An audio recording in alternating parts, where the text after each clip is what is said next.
We're back from the summer holidays and continuing with Season 2 of the Forest of Thought podcast, where we re-examine the familiar and catch glimpses of the new. If you like this episode, please consider supporting the podcast on Patreon. You can learn more about that, as well as find all of our episodes and show notes by visiting the website forestofthought.com.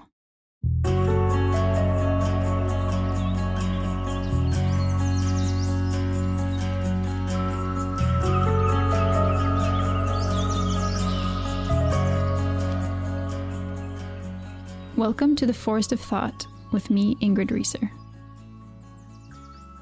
What can the COVID pandemic teach us about handling the climate crisis? We've seen that governments have not hesitated to take bold action when faced with this virus. By closing down schools, libraries, shops, by limiting travel between and within countries, by reducing the places of contact between people through restrictions and curfews. States of emergency have been declared, and parliamentary processes have been put on hold in the name of taking decisive action on COVID. Now some people are asking, if we responded to this crisis in such a forceful way, why not do the same with climate change, which we know can have extremely severe effects on our societies? Others point out that these kinds of emergency politics risk narrowing our capacity to perceive the complexity of situations, and can undermine democratic institutions and societal trust.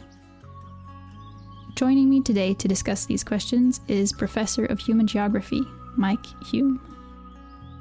I mean, almost by definition, emergency politics creates the condition which narrows down the focus of policy intervention to a very narrow range of considerations, i.e. those considerations that were deemed to be appropriate to call the emergency in the first place. Where one draws the line, at what degree of severity does a presenting risk warrant the suspension of parliamentary democracy or civil liberties, is not a judgment or a decision that can be scientifically determined. It is a matter of judgment, and in the case of a society, of collective judgment.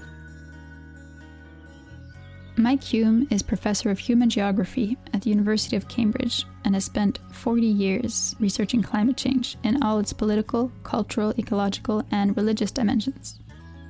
We spoke in late July, me from our mountain cabin in Sweden, and Mike from his work office in Cambridge, England.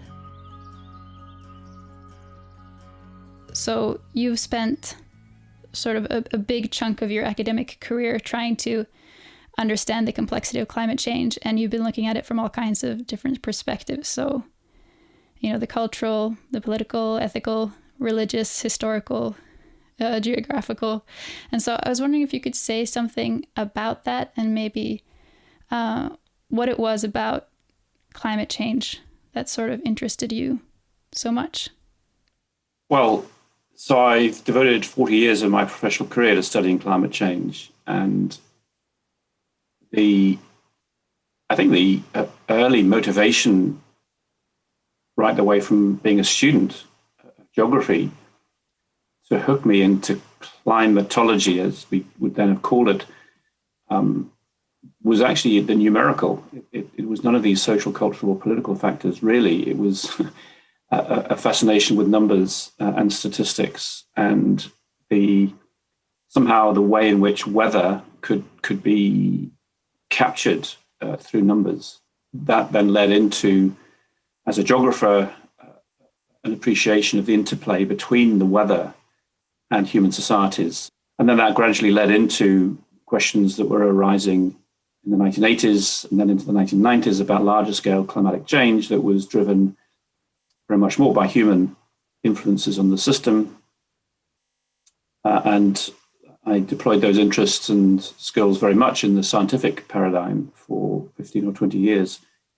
But then at some point during that process of study and publishing and engaging with different stakeholders and governments and the IPCC on behalf of the United Nations, I began to realize that the questions actually that were being raised by climatic change were much more far-reaching than really could be accessed by numbers alone or by even a scientific paradigm. I sort of gradually moved into enlarging my repertoire of analytical and theoretical resources to study these problems, which leads to how you introduce this, which is now in the latter part of my career. I've been much more interested really in the human dimensions of climatic knowledge and climatic phenomena than simply the numerical or the statistical. If we see these kinds of large challenges, such as climate change, as being about, rather than being about the numerical science, like you said, they're just as much about values and about culture. And this is what I talked to Andy Sterling about, a few episodes ago. And I was wondering if we could talk a bit about the relation between what we are seeing happening during the pandemic now and what we can learn about how that crisis has been handled in terms of understanding how we respond to something like climate change. Because I think I see people saying, well, look at what we did here when we were faced by a crisis. We changed. Governments took action. And, people really actively responded to a crisis when they want to. We can do that. And so, this is what we did with COVID, and now we should be doing the same with climate change. But I know that you've said that we should not be seeing COVID as a sort of dress rehearsal for how to deal with climate change. So I was wondering if you could take us through that. What do you mean by that? Well, okay, so this opens up a number of different elements, I think. Firstly, the pandemic and the ways in which governments have responded to the pandemic have demonstrated that quite radical changes at relatively short notice can be imposed on the society, and to a greater or less degree, societies, the populations of those societies will acquiesce, at least in some degree, of regulation of behavior or coercion of behavior. That is certainly of interest and relevance for thinking about types of policies that might be appropriate to pursue in relation to climate change. But the reason that I'm cautious about too easy a transfer of lessons from pandemics to climate change, I think there are at least, there are a number of issues, not quite sure how many issues there are, but let me just pick out two. One undoubtedly is the timescale over which these phenomena play out. In a pandemic, the virus presents itself rapidly. The movement of change is extremely rapid through a society, through a population. Climate change, changes to climate that humans are inducing into the system are multi-generational. They're not just multi-day or multi-week. These are multi-generational changes. So the timescale over which the risks, let's call them risks for the moment, of the pandemic unfold and the risks over which climate change unfolds are radically different, at least 2 orders of magnitude different. So I think immediately we can see that there are some structural temporal differences in the way in which these two risks play out, and therefore one would anticipate the way humans behave in response to risks on those orders of magnitude different scales would be somewhat different. The other most obvious concern that I would bring to this discussion would be a political concern, and that is the extent to which declaring an emergency is an appropriate political maneuver. This was done, again, to a greater or lesser degree in many countries, including liberal democracies in Western Europe. Emergency powers were appropriated by states, by governments, in the name of a pandemic emergency. And we see actually already before the pandemic, that same maneuver was in play in relation to climate change. Different jurisdictions have declared climate emergencies, even to the point of people lobbying for the United Nations to declare a planetary emergency.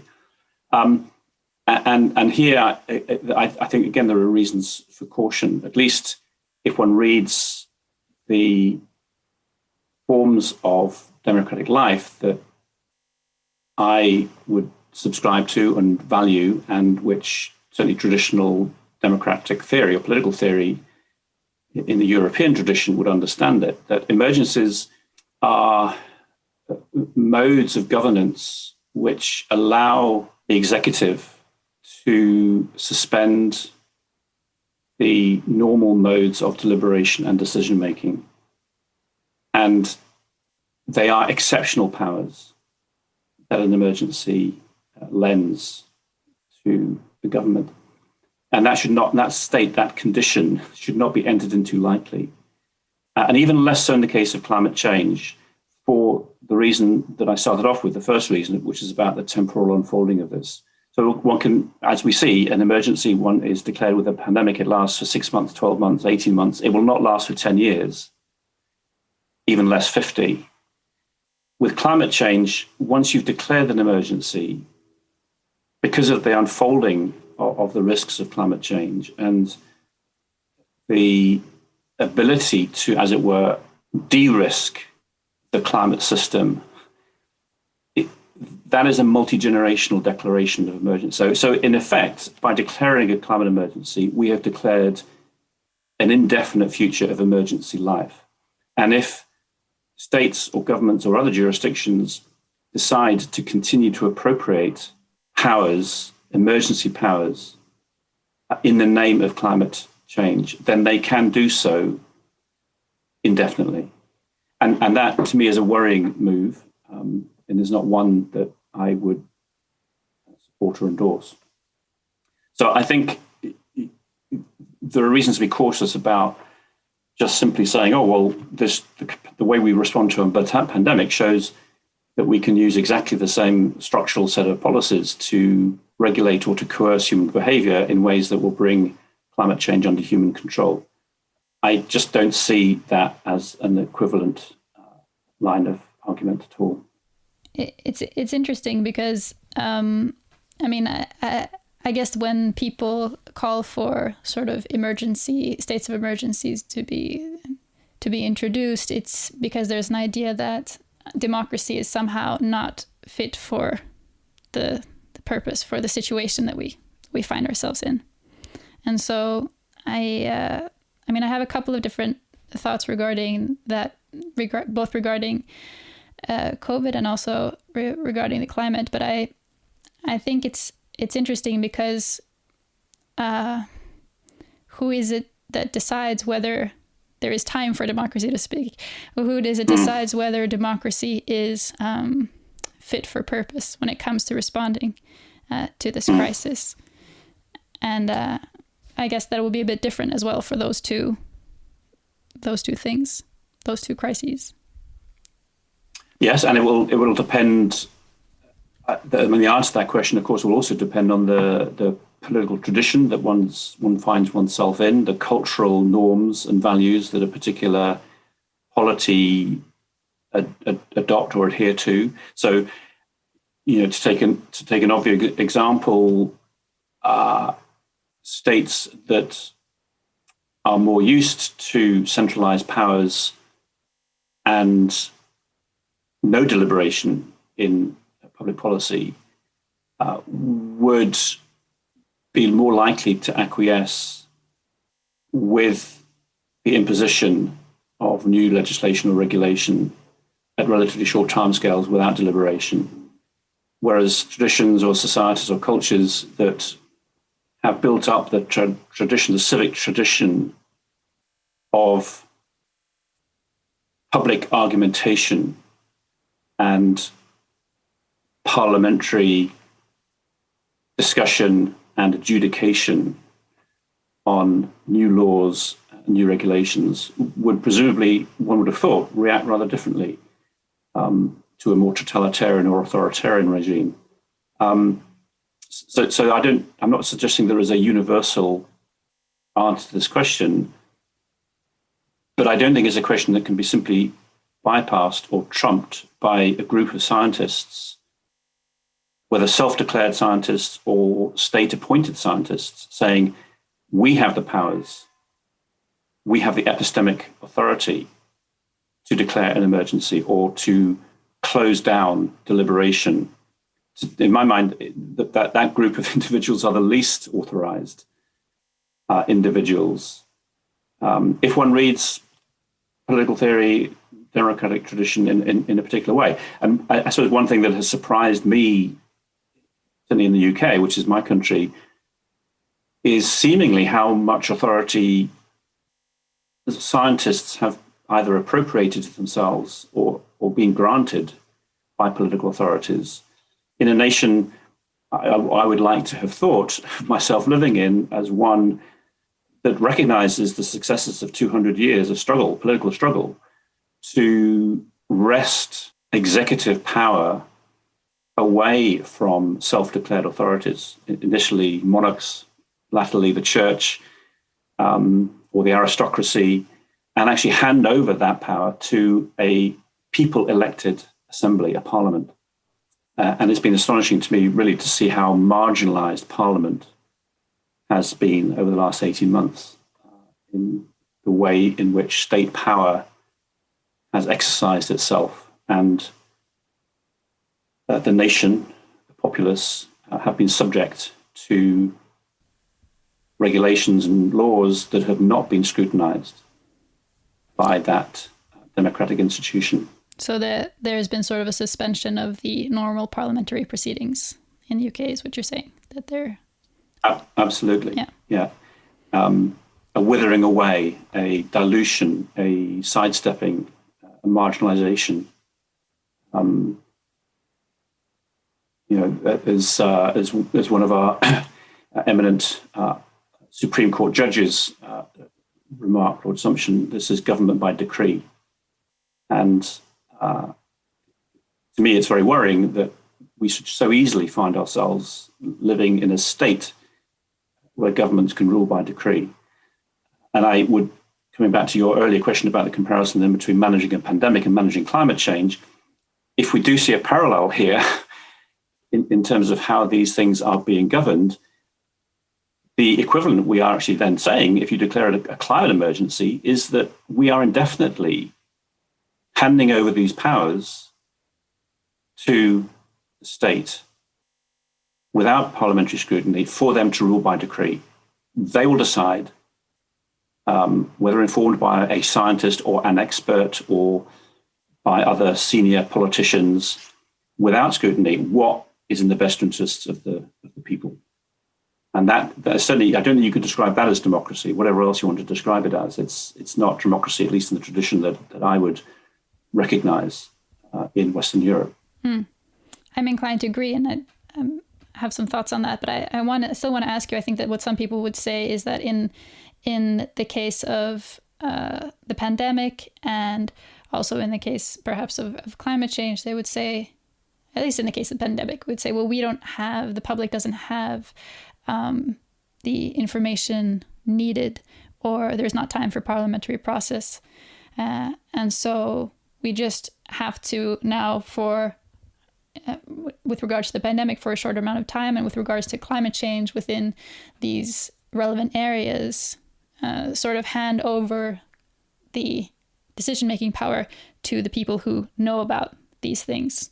So in the case of the pandemic, epidemiologists and virologists, etc., and in the case of climate, to climate scientists. So they'll say something like ideally it would be democratic, but there's just not time for it, and people and politicians don't have the knowledge needed. How do you respond to that? Yeah, well, I recognize the argument. I understand where that argument comes from. And certainly, I could imagine a number of situations where if I was in an emergency situation, I'd had a car crash and my blood vessels had been ruptured, and emergency first responders arrived on the scene, and I was semi-conscious. I would not object to those first responders making decisions on my behalf without consulting or talking to me. So those are the sorts of circumstances when that type of reasoning might well apply. And of course, you can think of analogies that move away from those really acute situations of individual life and death to ones of different collective threat and survival. So I understand where that argument comes from. All I would say is that where one draws the line, at what degree of severity does a presenting risk warrant the suspension of parliamentary democracy or civil liberties, is not a judgment or a decision that can be scientifically determined. It is a matter of judgment, and in the case of a society, of collective judgment. Now, so we should not automatically say that, well, if a scientist declares that the emergency is warranted, then we should automatically listen to the scientist.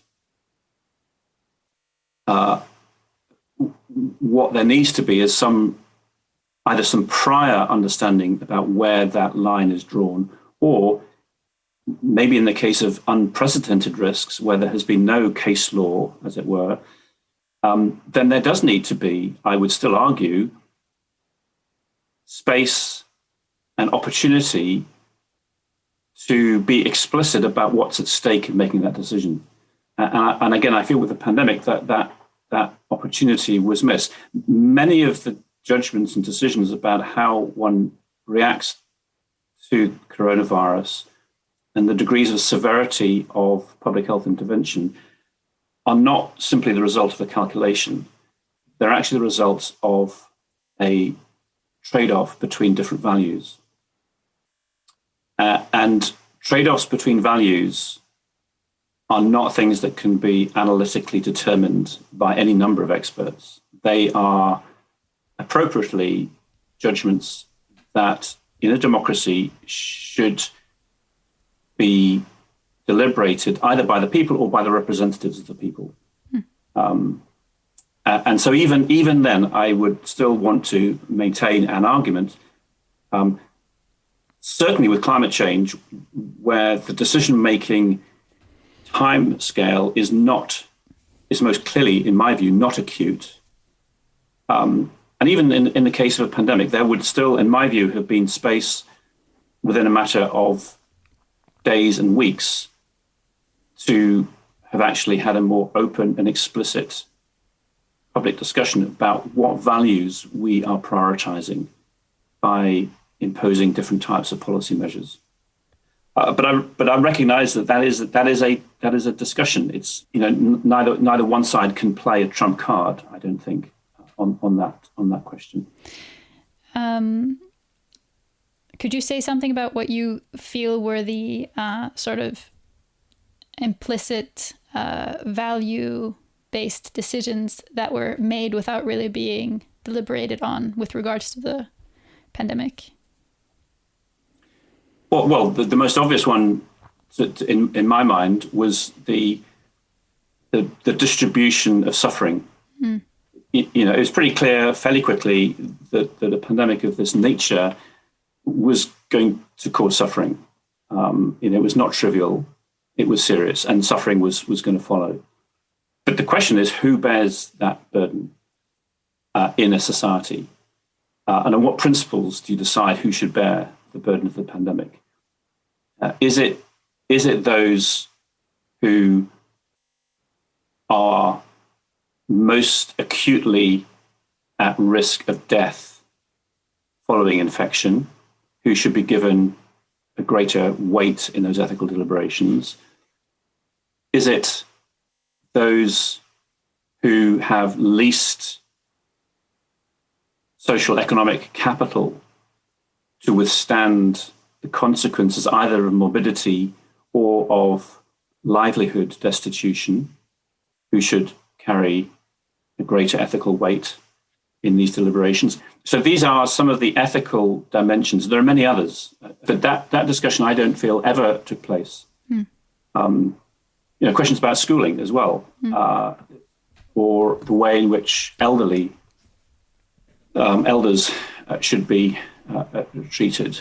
What rights do elders have in care homes to be protected from infection on the one hand, yes, but also a right of human contact from their relatives and their loved ones.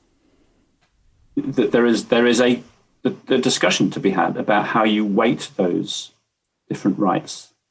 And having seen, some of the impacts of care home isolation, my wife was a volunteer care worker in a care home through most of the pandemic in the UK. So I got a sense actually of the cost, human cost, psychological, social cost of an absolute protection policy amongst these elders. That may have been the right thing to do, and people will have different views about that, but it was not a self-evidently correct policy to pursue. Or at least if that was a self-evidently correct policy to pursue, then in fact you were giving zero weight to some ethical considerations and implicitly a very high weight to others, without making those ethical judgments explicit, or at least allowing those ethical judgments to be scrutinized and debated in open society. Similarly with schools and the impact of certain policy measures on school children. Yeah, and if we just go into that, because it's interesting to look at the dynamic of that discussion, because I feel like sometimes it's easy to sort of formulate a very simple value judgment. So, for example, I feel during the pandemic, it was among other things that life is sacred, and that sort of no cost is high enough in terms of saving lives. And it's interesting because this life is sacred sort of framing for me, people say that, but what they mean is actually that survival is what they're talking about, not actually life. Because if you think about what is it that is life and not just survival, then that has to do with much more than just, surviving and continuing to stay alive. It has to do with lots of other social, cultural, spiritual, and political dimensions about, what it means to be a human, what it means to live a meaningful life, and so on.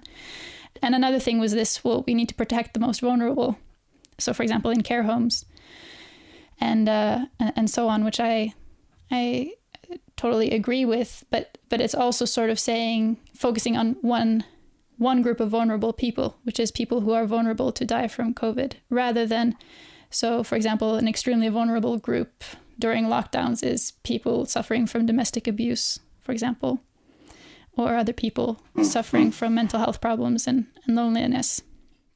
So I think these two things, like, yes, life is sacred and protecting the vulnerable, that people have sort of held as these sort of guiding stars, perhaps without reflecting on it so much, they're actually also much more complicated. And I also think that discussion wasn't really had. And I think it's a bit the same with climate, that especially in the sort of progressive climate movement, where I know a lot of people, we have a tendency to think that anything that's good for the climate is also good for all of these other progressive things, inclusivity and justice and so on. And I don't think that needs to be the case at all. Like, actually, it's very easy to imagine sort of a carbon neutral society that's just awful. Yeah. It's a bit of such an oversimplification when we just hold this climate values in our head, because it makes it easier to sort of ignore other problems and issues. But that is what emergency politics does. I mean, almost by definition, emergency politics creates the condition which narrows down the focus of policy intervention to a very narrow range of considerations, i.e. those considerations that were deemed to be appropriate to call the emergency in the first place. So if a nation declares war on another nation and at the same time declares an emergency in order to wage that war, then that nation is single-mindedly focused on winning that war. It's a totalizing move, where the sole measure of success is victory. And we see this playing out with other emergencies. The pandemic, initially it was about minimizing the fatality rate. Nothing else mattered. It was ensuring that as fewer people as possible died. With climate change, all the complexities about climate change have been narrowed down to a single metric. It is about keeping global temperature to below 2 degrees, if not 1.5 degrees. And associated with that now is a secondary metric, which is actually derivative from the first, which is net zero emissions. These are singular, one-dimensional targets of policies, which are very nice to have under emergency conditions because they provide the focal point around which, again, the appropriation of state powers can be mobilized in order to deliver. But in both cases, with the pandemic and with climate change, under those emergency conditions, one loses a wider range of view of other dimensions. But this is the danger of emergency politics, it seems to me. And the rule of nations by experts rather than by parliaments, where in parliaments, if it works well within a democratic society, you have almost by definition a range of viewpoints, a range of different values that are brought into the public agora, the fora. When you just have unelected experts who are very expert in those scientific or numerical or medical practices, you do not necessarily have a range of values at play in order to conduct that deliberative, argumentative requirement that democracy demands. It certainly feels like democracy has it's really taken a hit during the pandemic. And I mean, we see that, of course, in states that were already sort of leaning towards authoritarianism. Then, leaders would take this opportunity to say, well, it's the pandemic, so take that chance to do all sorts of things, of course. But also in, like you said, countries where democracy has been very well established, democratic processes have been suspended or in other ways affected. And I do feel that I think that it feels like in part there are people who are sort of relieved that this is the way that things are being done, that the government is sort of taking charge of the situation and handling it, because there is a fear that if they didn't do that, things would be very chaotic. But there's also a great deal of dissatisfaction, and I think also loss of trust in institutions and also in the media. And it seems like, I was reading today about also these protests in France, and there have been a lot of protests all over the world. Interestingly, a lot of them have been called anti-democratic for reasons that I don't really necessarily understand. It's often a mixed groups of people who are protesting various things, but I do think that there has been a sort of loss of trust and slight disintegration of this fabric that sort of keeps societies together, and also a lot of distrust just between people. There'll be one group of people thinks the other group they're total idiots, and the other way around. And so I do wonder about, how do we think about that going forward? Because I know when we spoke previously, you said these are the kinds of things like trust in institutions and societal cohesion are things that take a lot of time to build up and can very quickly be torn down. Yeah, and I think we've certainly seen some of these moves, certainly around polarization and marginalization of certain voices in the climate debate, just as we've seen it more recently in the pandemic debate. And I think I've had to rethink actually some of my own some of my own experiences, I suppose I would say, in response to the pandemic. And I understand in a strange sort of a way now, more at first hand, what it feels like to be as part of a marginalized section of society who feels that there is no representation of my views in the public sphere. So, what I found interesting is that either colleagues or friends who I sort of had assumed, well, I'm pretty much sure we broadly were politically aligned with each other in terms of formal political representation or party politics in the UK. Suddenly I find that my views around how you manage the pandemic seem to be out of line with a lot of my colleagues or friends.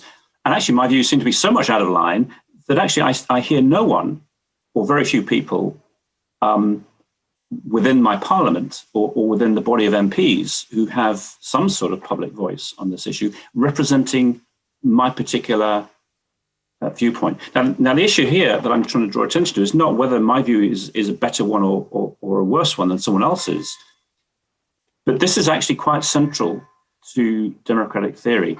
If I and a small number of disillusioned or marginalized citizens in society do not feel that their point of view is represented or listened to or heard or taken seriously, that begins to fragment the trust that citizens will have in their democratic institutions. And it really is quite fundamental to actually any form of democratic decision making. You can apply this principle to a family unit. If you've got a family unit of 2 adults and 3 children, and they've got to decide where we're going to go on holiday this summer, there are different ways in which you can operate. You can operate as an authoritarian patriarchal society in which the father, the male figure, decides. You can do it through a seniority route in which creates the woman and the man between them decide where the family is going to go. Or you can try to have a more democratic discussion and ask the children. But if you ask the children, you need to take seriously what the children are saying. Even if one of those children comes up with an absolutely crazy idea, you need to understand what it is that they're saying or why they're saying, I want to go on holiday in such and such a place. Because if you don't, if you simply dismiss that viewpoint and say, well, you're crazy, you're stupid, go off to your bedroom, you've dismantled the relationships of trust and respect that you were trying to cultivate in the first place by opening up that family decision. And this is the danger. And I've found myself in the pandemic, perhaps in a situation where, in the case of climate change, others who are more skeptical, if not of climate change, but maybe just skeptical of the types of policy measures that different governments are adopting in the face of climate change. But if they feel ridiculed or ignored or dismissed or not given some sort of a voice in a public forum, that begins to eat away at the very foundations of a democracy. And again, my point is not that I'm saying that climate skeptics are right, any more than I'm trying to say that my particular response to the pandemic is right. All I'm saying is that my perspective, because I believe it is a valid perspective that comes out of a serious engagement with the political and the ethical and epistemic dimensions of the pandemic. It's a serious perspective, and I would expect in my democracy that viewpoint is given space to be heard and listened to and responded to. And if you don't allow that, then you will very quickly find a loss of trust around the society in which you live, and ultimately the greater centralization of power amongst those who see themselves as part of the majority and therefore self-evidently adopting the correct policies. So I think this is a real danger, and it's really brought home to me in a fresh way, I think, what I'd previously been writing about with climate change. I mean, 15 years ago, I started writing my book, Why We Disagree About Climate Change. And it was driven very much by that same sentiment, that there are a whole host of reasons why we might come to different conclusions about how we deal with climate change.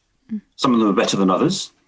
Some of them are well argued, others are less well argued, but we should at least give them exposure and understand that what's at stake here is not simply listening to science. It's actually working together as a society through very complex questions about how we weight different values, how we give voice to different people groups, what types of political goals or visions for a society that we want to establish in the future, which cannot simply be reduced to global temperature or this is what the scientists or the IPCC says. No, we need to expose those reasons of disagreement and to give them airtime.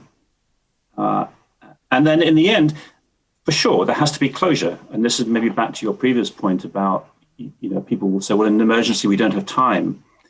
They will also say that, well, some opinions, for example, people claiming that that climate change is not real or that the coronavirus is not real. It's too dangerous. I feel like this is such a dangerous dissenting opinion. We can't have it. So it's kind of tying into that.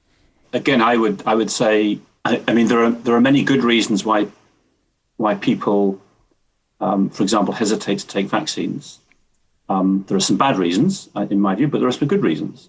There are some people who are out and out deniers of any possibility that humans change the climate system, or that there's anything at all that is at stake. That actually is a really, really small marginal position. There are many people who have got actually good reasons to be hesitant about certain types of policy interventions, or at least to resist the type of narratives of fear and catastrophe that seem to accompany climate change in certain situations. And those sort of views, they need to be understood and listened to. And actually, and even if you have some people with dangerous ideas, this again is a question of democratic deliberation. At what point do you start censoring? And again, what I'm saying here is there's no absolute correct position on this. You can take a totally free speech position and say that absolutely all ideas, however dangerous, should be accepted in an open democracy. Personally, I probably wouldn't be quite of that disposition. I mean, I think there are certain forms of expression or certain types of arguments that I think should not be given a public platform. But I put it very much at the very outer limits of free speech. But where you draw that line is itself a matter for a jurisdiction and a polity to argue over. And we see this discussion going on very much here in the UK at the moment about universities and no platforming. What rights and obligations do universities have to allow controversial speakers to come onto campuses to express views that may not sit with the majority very easily, that might be minority views? And where do you draw that line?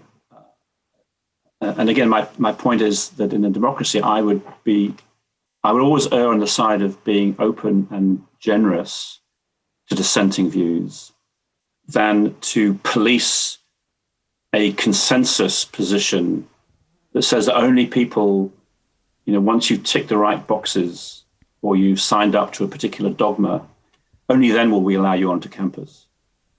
That, to my mind, again, undermines some of the basic preconditions for a democratic society.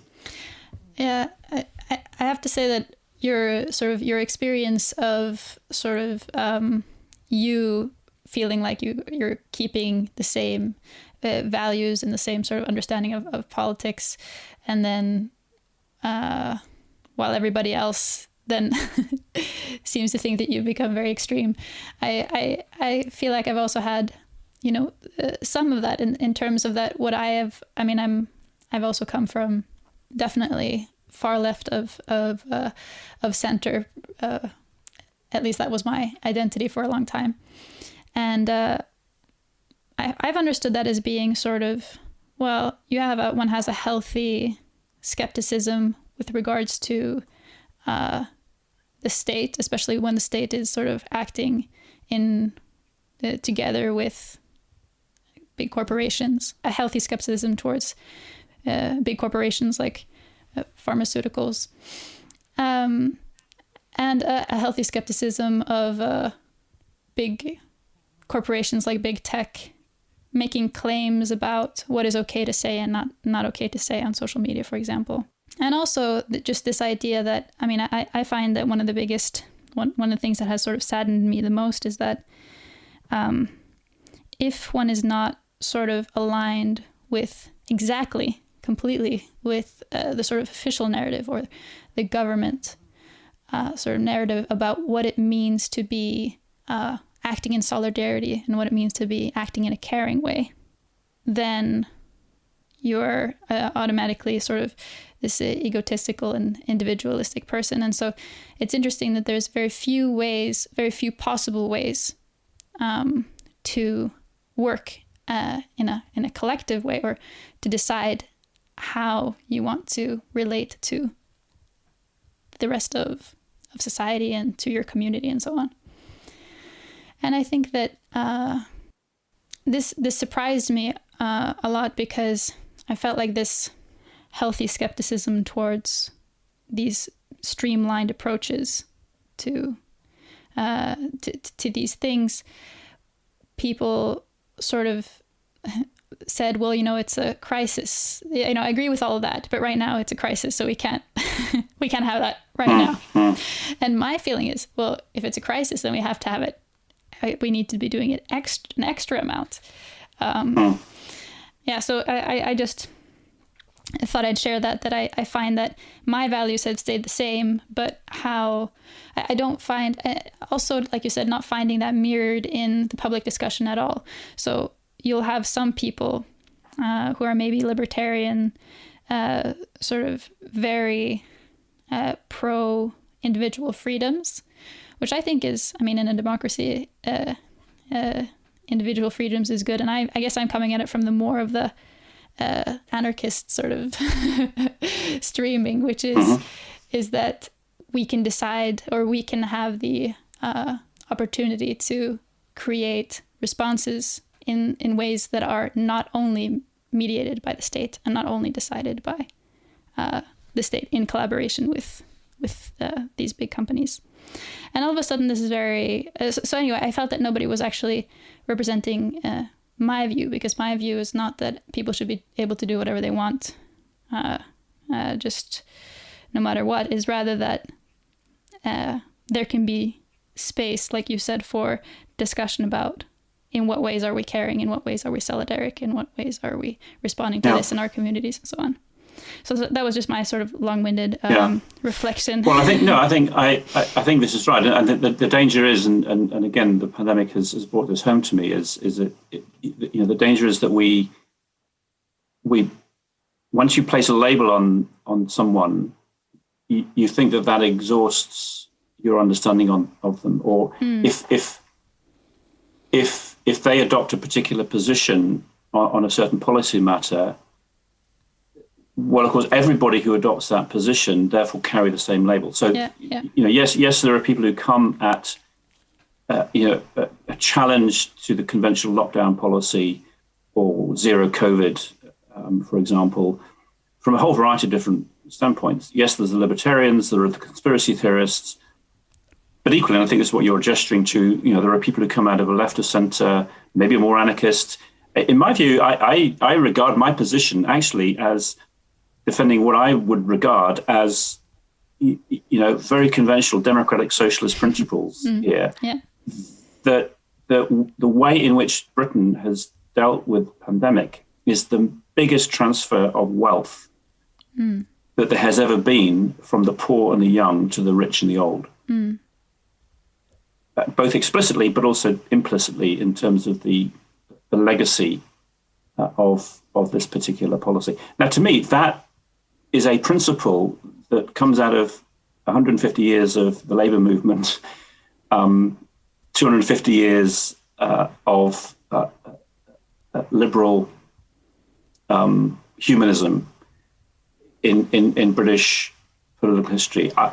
And I don't understand why I should suddenly find myself, by association, regarded as some libertarian or some right-wing conservative who is showing all the traits of selfish individualism.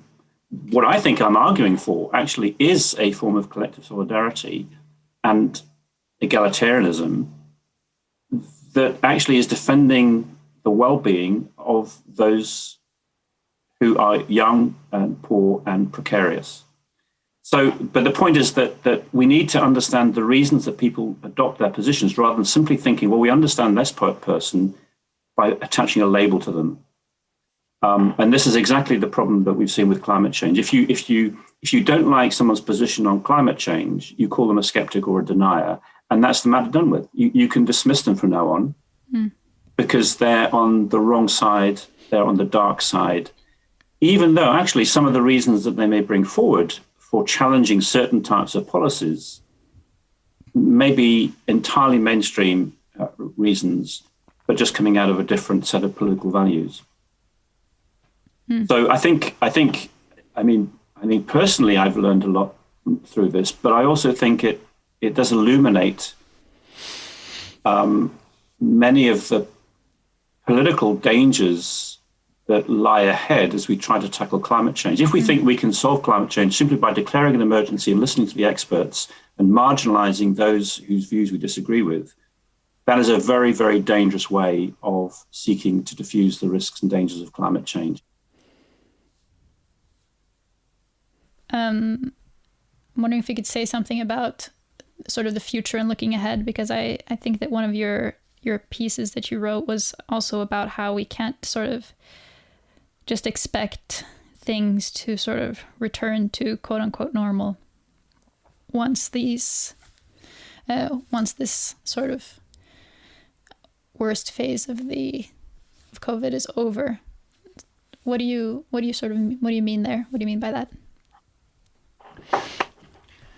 I'm not sure I've actually phrased it quite in that language. If I have, maybe I'd retreat from that, in the sense that I don't mean normal. I mean, I think what I talked about is resocialization, right. And that resocialization after 12 or 18 months of forced lockdown or desocialization is actually a very difficult thing to establish. Normalizing is probably not the language I would use, in the sense that any perturbation to any system, whether it's an ecological system or a social system, it makes it virtually impossible to return to the pre-disturbance condition. Yeah, no, you're right. You didn't say normal. That's right. You said resocialization.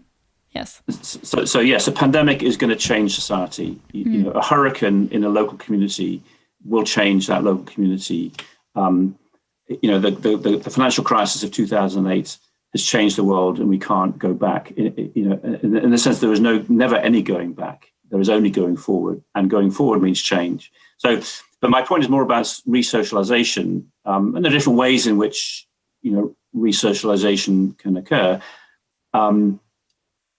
But I think socialization is absolutely crucial. At least some dimensions of human contact is quite fundamental to what I would understand as a healthy society and healthy individuals. And I suppose what my concerns here are that the pandemic has clearly accelerated certain trends that were emerging well before around certain uses of technology, which have both dark sides as well as public benefits. The dark sides being things around isolation, around lack of human contact, around things like social media, echo chambers. You end up interacting with an ever limited number of people who think similarly to you, and those trends have been accelerated by the pandemic. I worry that the way in which we go forward from here may lose forever at least some dimensions of a world of rich, serendipitous, unstructured social interaction of different random groups of people, which to me is quite central to how I think about humans and what it is that gets to the very core of who we are as sentient beings. And so, my own local political struggles are here in my institution at Cambridge, in the care home, for example, where my wife works, in the church community that I'm a part of. These are social institutions that are very rich, or traditionally have been very, very rich in the depth and the diversity of human interactions that bring huge benefits. So the need to continually, I find, argue for the value of in-person contact is again something I've been surprised at how I've had to make this point explicitly. Why it is better, I would argue, for students to be taught face to face in a collective than through a Zoom screen. At least that's what most of my students tell me, and that's what I believe. And so, I find myself needing to make that argument time and time again with my colleagues and with my senior managers at the institution, because otherwise it seems very easy just to simply maintain this new status quo that we seem to have created, which is always far easier for us just to stay in our study rooms and never leave the house. So this is what I was meaning then by the political struggle of resocialization, and it partly is tied in also to, as it were, wresting back from state authorities powers that, under emergency conditions, they have appropriated. That too is a political struggle. I mean, and again, political history tells us that not many authorities, at whatever level of organization, once powers have been either granted to them or appropriated by them, it takes a very enlightened set of individuals to then hand those powers back to a broader democratic institution. Power tends to gravitate to itself, and once it is secured, it tends to keep hold of those powers. So returning those powers, as it were, to the people, to Parliament, to these more democratic, deliberative forums, that too is going to have to be fought for. It will not automatically happen, in my view. Yeah, and it's interesting.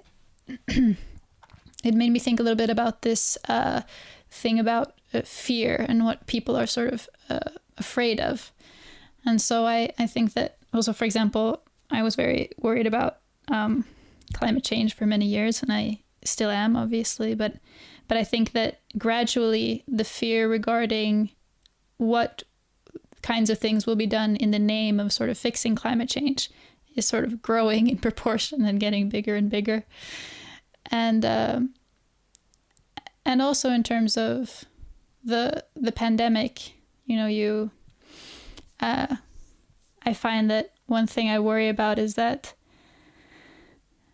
afterwards we're going to have this idea of health that's all about avoiding germs, or that this is sort of the way to be healthy. And I think, just like you said, immune systems are, they're strengthened by, of course, doing things like exercising and eating healthy, but also equally by spending time with loved ones, through physical contact, through, I have a fly here who wants to say something, through physical contact, through also feeling like you are living a meaningful life with people that you care about. It's almost like we sort of separated our biological part of us has sort of been reduced to this possible contagion carrier. And so we got to keep that part of us sort of just inside and separate from other people. And then our social side and cultural side and everything is going to connect through these mediated platforms and through technologies and so on. And I think that it doesn't actually work that way. We're combined. We can't sort of separate our body from our mind in that way. What do you think for if we try to look at, well, what are sort of the lessons that we can take with us from this experience, both with regards to climate and also with regards to, other emergencies that may arise in the future? What is it that you're taking with you?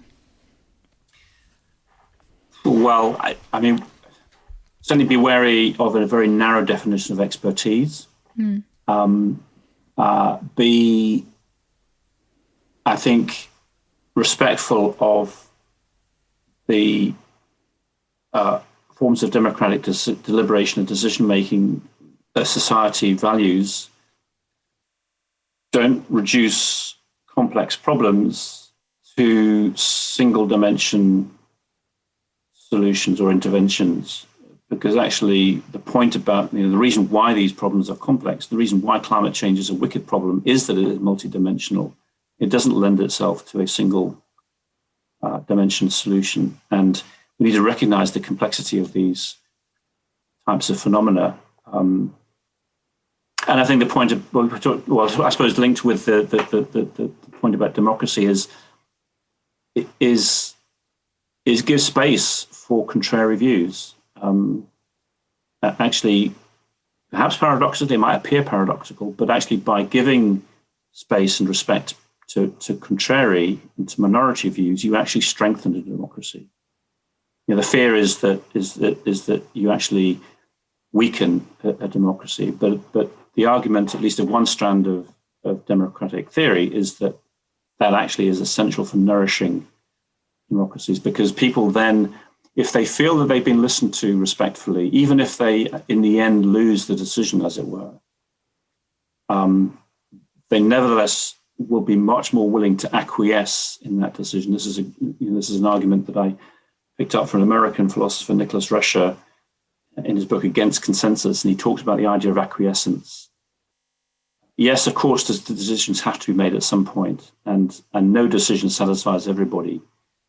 But what you're wanting to try to do is to reach a position where people who disagree with that decision will nevertheless acquiesce in that decision. And one of the conditions of acquiescence is that their arguments and values and voice has been heard and listened to and taken seriously. But if you deny that opportunity, you end up, and this is from Chantal Mouffe's theory of agonism, you actually end up with an antagonistic society, which is a society that is much more brittle, violent, and prone to capture by populists and by others. So right at the heart of my understanding of democracy is this notion of giving voice to those with whom you disagree, with those who may seem completely out of order, by letting them participate in that public space. You are actually strengthening the democratic basis of a society. And the alternative is what we see in a number of other countries around the world, where authoritarianism and restriction of human speech and freedoms would seem to have become the norm. And that is not a situation that I would want to feel that I played any part in bringing about in Western societies. Yeah, and I do think that this idea that if we sort of start limiting the things that can be said, I think it's naive to think that we won't eventually end up being one of the people who is limited by that exact same censorship that we may perhaps put in place with the best of intentions. And I think also there's I saw that you had also linked to an article by, I think, Neil Skillman, who talked about avocado politics that's on the rise. And so what that is politics that's green on the outside but brown at the core. And so he was talking about the dangers of these nationalistic, perhaps fascist sort of parties or groups embracing climate politics, embracing environmentalism, which we have seen also. I mean, in the past, like he writes about how the Nazis were very environmentally conscious. So I think it's not also some sort of abstract danger in the future that perhaps by giving away some of our democratic power in the name of helping climate change, that it's somehow unlikely that that power could then be usurped by very non-progressive groups or parties. I mean, it's not abstract and far in the future. I think it's very real and present, at least according to him. So I think, like you said, what happens, although we might be afraid to hear all of these dissenting and what we might think is terrible opinions, et cetera, actually by having them come to light, we will in fact be safer in our democracies, and also I think that we need to sort of get rid of a bit of our hubris, because I think that even if somebody's wrong about basically everything, they might be right about one thing, and they might have thought of something that I haven't thought of, and I think that that's also become clear during the pandemic, and I think that I've kind of, like you were saying, I've sort of been humbled by it, that I sort of need to be wary of these labels and so on. Not that we should be any less critical of views that we don't agree with or anything like that. Rather that it takes time to listen to what somebody is actually saying and responding to that in an honest way. And I guess we're getting to the point where we probably need to do that a lot more if we want to avoid sort of serious fragmentation, and also just finding a better way forward, I think. Yeah, in the book I referred to before, Why We Disagree About Climate Change, the epigraph that I put at the front of it was a quote from the American social psychologist Jonathan Haidt, which I think read something like, wisdom is often to be found in the most unlikely of places, even in the mouth of your enemy. Right. And my philosophy, which is sort of heavily shaped by Christian humanism, religious tradition, is that all people we are made in the Christian Judeo-Christian tradition. We are all made in the image of God. We all have value, and actually, we can learn something from everybody. As you say, there might be a lot of things we don't want to learn, or would be wrong to learn from some people. But actually, perhaps everybody has got something actually that we can take. We do need to be challenged ourselves, rather than to be rather self-righteous or moralistic, or to have all the right virtue signaling to think that we've got it completely right. And so the connection then, in my view, between that Christian philosophy of people made in the image of God and democratic theory, to me, there's a tight coupling between those two traditions. And so listening to people,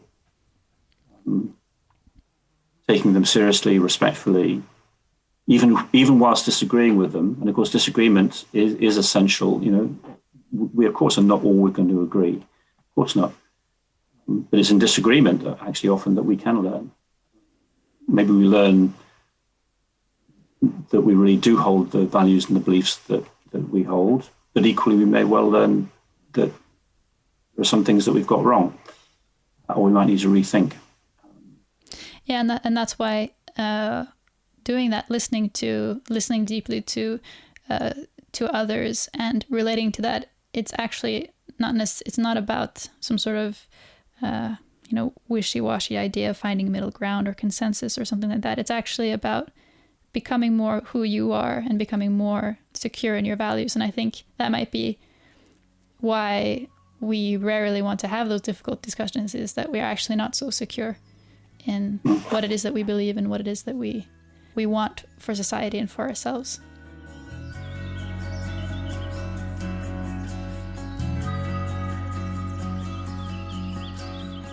After this conversation with Mike, I was left with some questions. My own desire is to fully take in the seriousness of our predicament in all its ecological, political, and spiritual complexity. At the same time, I would like to resist slipping into the fear and simplified narratives that can follow from this, because I believe this closes down my capacity to see the multitudes of possible responses that reside in the present. How to move forward in this way is tricky, but it's certainly a line of inquiry that I would like to pursue. You'll find links to the things we talked about, including Mike's latest book, in the show notes. Thank you so much for listening, and I'll speak to you next time.